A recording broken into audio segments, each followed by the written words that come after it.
অস্ট্রিয়াকে উড়িয়ে বিশ্বকাপের শেষ ১৬তে স্পেন। ওয়ের জাবালের জোড়া গোল শেষ মুহূর্তের নাটকীয়তায় ক্রোয়েশিয়াকে হারালো পর্তুগাল।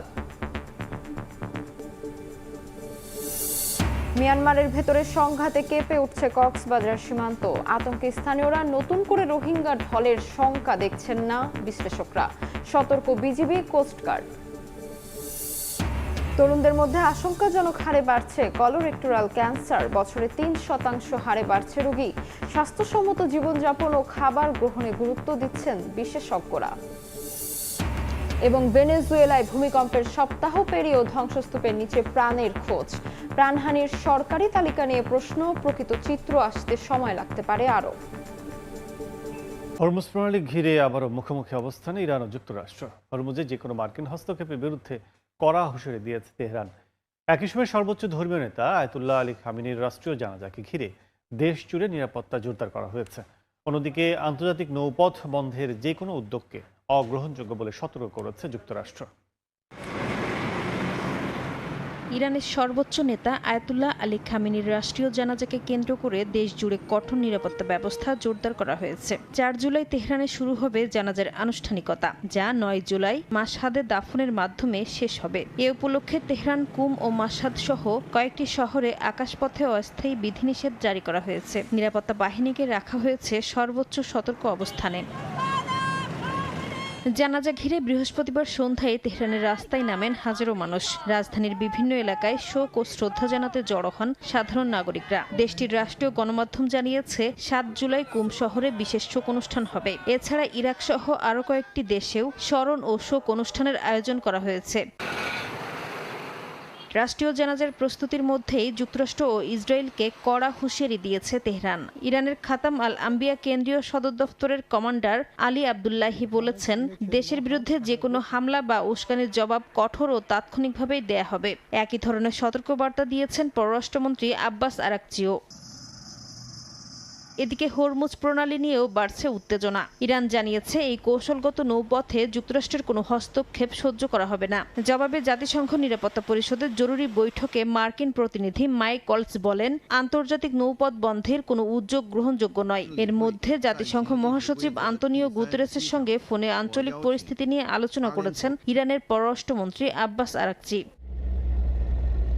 এদিকে ধীরে ধীরে স্বাভাবিক হচ্ছে তেহরানের কূটনৈতিক কার্যক্রম।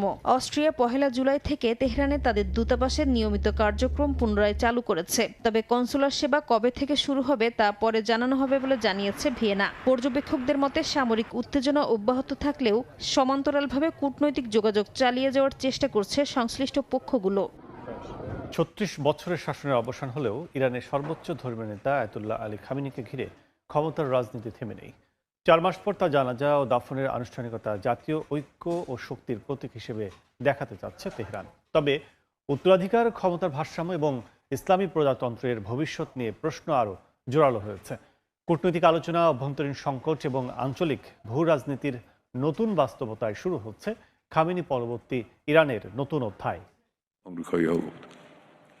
১৯৮৯ সালে রুহুল্লাহ খোমেনির মৃত্যুর পর ইরানের সর্বোচ্চ নেতার দায়িত্ব নেন আয়াতুল্লাহ আলী খামেনি। গত ৩.৫ দশকে কঠোর নিরাপত্তা ব্যবস্থা এবং যুক্তরাষ্ট্র ইসরায়েল বিরোধী অবস্থানের মধ্য দিয়ে ইসলামী প্রজাতন্ত্রের ক্ষমতার কেন্দ্রবিন্দুতে ছিলেন তিনি। ইরানে ছাত্র আন্দোলন, নির্বাচন পরবর্তী বিক্ষোভ সহ প্রতিটি সংকটই কঠোর হাতে দমনে নেতৃত্ব দেন খামেনি। তবে চলতি বছরের ফেব্রুয়ারিতে ইসরায়েলের বিমান হামলায় তার মৃত্যু সেই দীর্ঘ শাসনের আকস্মিক সমাপ্তি ঘটায়। ৪ মাস পর তার জানাজা ঘিরে শুরু হতে যাওয়া রাষ্ট্রীয় আয়োজন তেহরানের জন্য শুধু ধর্মীয় অনুষ্ঠান নয়, বরং রাজনৈতিক শক্তি প্রদর্শনের মঞ্চ। রাজধানী তেহরান ও পবিত্র নগরী কুমে কয়েকদিনের শোকানুষ্ঠানের আয়োজন করা হয়েছে। লাখো মানুষের অংশগ্রহণ এবং বিদেশি প্রতিনিধিদের উপস্থিতির মধ্য দিয়ে সরকার দেখাতে চাইছে যে নেতৃত্বে পরিবর্তন এলেও রাষ্ট্রের কাঠামো অটুট রয়েছে। নিরাপত্তা নিশ্চিত করতে মোতায়েন করা হয়েছে বেসিস মিলিশিয়া ও অন্যান্য নিরাপত্তা বাহিনী। তবে এই আয়োজনের আড়ালে রয়েছে বড় প্রশ্ন। আলী খামেনির উত্তরসূরি হিসেবে দায়িত্ব নিলেও তার ছেলে মোস্তফা খামেনি এখনও জনসমক্ষে আসেননি। ফলে বাস্তবে ক্ষমতার নিয়ন্ত্রণ কার হাতে সেটি নিয়ে আলোচনা চলছে। বিশ্লেষকদের একাংশের মতে ভবিষ্যতে ধর্মীয় নেতৃত্বের চেয়ে ইসলামিক রেভলিউশনারি গার্ড কর্পস বা আইআরজিসির প্রভাব আরও বাড়তে পারে। একই সময়ে যুক্তরাষ্ট্রের সঙ্গে পরোক্ষ আলোচনা, হরমুজ প্রণালীকে ঘিরে আঞ্চলিক সমীকরণ এবং অর্থনৈতিক সংকট নতুন নেতৃত্বের সামনে বড় চ্যালেঞ্জ হয়ে দাঁড়িয়েছে। দেশের ভেতরেও পরিস্থিতি সহজ নয়। উচ্চ মূল্যস্ফীতি, দুর্নীতি, বেকারত্ব এবং সাম্প্রতিক সরকার বিরোধী আন্দোলনের রক্তাক্ত দমনের ক্ষত এখনও রয়ে গেছে। বিশ্লেষকরা বলছেন, খামেনির মৃত্যু এবং তার জানাজার মধ্য দিয়ে এক যুগের সমাপ্তির প্রতীক হলেও এটি একই সঙ্গে ইরানের রাজনৈতিক ভবিষ্যৎ, ক্ষমতার কাঠামো এবং আঞ্চলিক ভূমিকা কোন পথে এগোবে সেই প্রশ্নেরও সূচনা করে দিয়েছে। বিশ্বকাপের উন্মাদনায় যখন মগ্ন সারা বিশ্ব, তখনই ফিলিস্তিনের ফুটবল অঙ্গনে নেমে এসেছে শোকের ছায়া। ইসরায়েলের গুলিতে নিহত হয়েছেন খান ইউনিসের ক্লাব ফুটবলার সালিম আল আশকার। উপত্যকাটিতে সংঘাত শুরুর পর থেকে এখন পর্যন্ত ক্রীড়া অঙ্গনের 1000-এর বেশি সদস্য নিহত হয়েছেন। বিশ্বজুড়ে যখন ফুটবল বিশ্বকাপের উন্মাদনায় ভাসছে সব দেশ, তখন গাজা জুড়ে শুধুই হাহাকার আর হতাশা। ইসরায়েলি বর্বরতায় প্রতিদিনই উপত্যকাটিতে বাড়ছে লাশের মিছিল। বিশ্বকাপের চাকচিক্যের মধ্যেই ঢাকা পড়ে গেছে গাজার এক হৃদয় বিদারক ঘটনা। ইসরায়েলিদের হামলায় নিহত হয়েছেন সালিম আল আশকার। এ নাম হয়তো ফুটবলের জনপ্রিয় নাম না, তবে মেসি, রোনালদোর মতো সালিমও একজন পেশাদার ফুটবলার ছিলেন। তিনি খেলতেন গাজার দক্ষিণাঞ্চলের খান ইউনিস ভিত্তিক ক্লাব খাদামাতের গোলরক্ষক হিসেবে। বয়স মাত্র 32। স্থানীয় ফুটবল অঙ্গনে তিনি ছিলেন পরিচিত ও জনপ্রিয় এক মুখ। তার সামনে অপেক্ষা করছিল বড় কিছু করার সম্ভাবনা, কিন্তু পুরো বিশ্বকে সাক্ষী রেখেই নিভে গেল ফিলিস্তিনের এই উদীয়মান জীবন প্রদীপ। শুধু পেশাগত দিক দিয়েই নয়, পারিবারিক জীবনেও শুরু করেছিলেন নতুন এক অধ্যায়। বিয়ে করেছিলেন মাত্র 5 মাস আগে। স্ত্রীর গর্ভে তাদের অনাগত সন্তান। এ সন্তানকে ঘিরে কতই না পরিকল্পনা করেছিলেন এ দম্পতি। 7 ভাই বোনের মধ্যে পরিবারের একমাত্র ছেলে ছিলেন তিনি। দখলদারদের এক বুলেটেই ধ্বংস হয়ে গেছে গোটা পরিবার। একা সালিম নয়, ফিলিস্তিনি ক্রীড়া মহলের তথ্য অনুযায়ী 2023 সালের অক্টোবর থেকে গাজায় সংঘাত শুরুর পর এখন পর্যন্ত ক্রীড়াঙ্গনের 1009 জন সদস্য নিহত হয়েছেন। তাদের মধ্যে 567 জনই ফুটবলের সঙ্গে সম্পৃক্ত ছিলেন। যুদ্ধবিরতির মধ্যেও লেবাননে হামলা অব্যাহত রেখেছে ইসরায়েল। সবশেষ দক্ষিণ লেবাননের নাবাতিহ শহরের আল ফাওকার গান্দুর হাসপাতালকে লক্ষ্যবস্তু বানানো হয়েছে।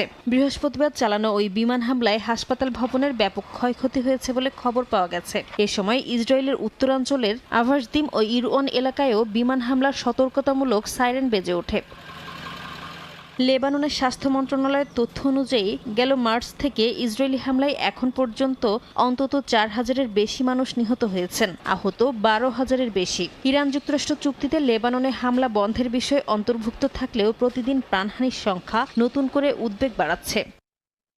এদিকে সমালোচনার জেরে ইসরায়েলের সঙ্গে লেবানন সরকারের চলমান আলোচনা নিয়ে মুখ খুলেছেন লেবাননের প্রেসিডেন্ট জোসেফ আউন। বলেন, এই আলোচনা লেবাননের স্বার্থ রক্ষার লক্ষ্যেই হচ্ছে। দেশের 1 ইঞ্চি ভূখণ্ডও ছাড় দেয়া হবে না বলেও মন্তব্য করেন তিনি।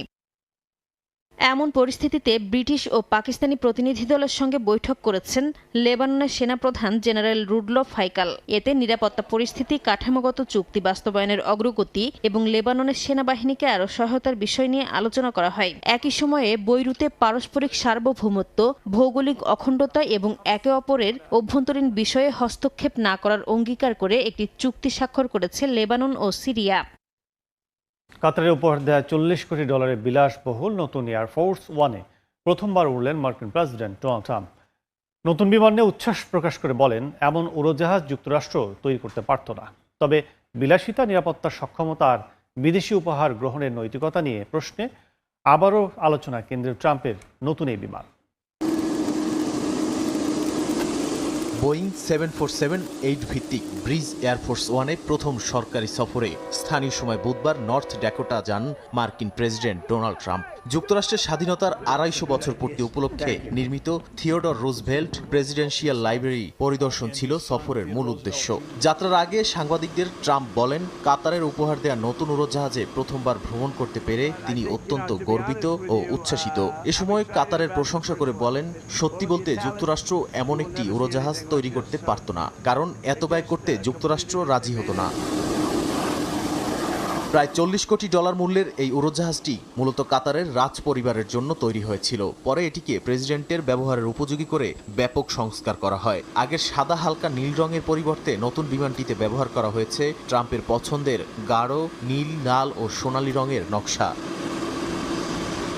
তবে নতুন এয়ারফোর্স ওয়ানকে ঘিরে প্রশ্নও কম নয়। অ্যাসোসিয়েটেড প্রেস এপির বিশ্লেষণে দেখা গেছে বিমানটিতে প্রচলিত প্রেসিডেন্টীয় এয়ারফোর্স ওয়ানের কিছু ক্ষেপণাস্ত্র শনাক্তকরণ ও প্রতিরক্ষা ব্যবস্থা নেই। যোগাযোগের অ্যান্টেনার সংখ্যাও তুলনামূলক কম। প্রতিরক্ষা বিশ্লেষকদের মতে দ্রুত ব্যবহারের উপযোগী করতে গিয়ে কিছু জটিল প্রকৌশলগত পরিবর্তন বাদ দেওয়া হয়েছে। যদিও মার্কিন বিমান বাহিনীর দাবি নিরাপত্তা বা সুরক্ষিত যোগাযোগে কোনো ঝুঁকি নেওয়া হয়নি। তবে স্থায়ী নতুন VC-25B বহরে যোগ না দেয়া পর্যন্ত এটি একটি কার্যকর ব্রিজ বিমান হিসেবেই ব্যবহৃত হবে।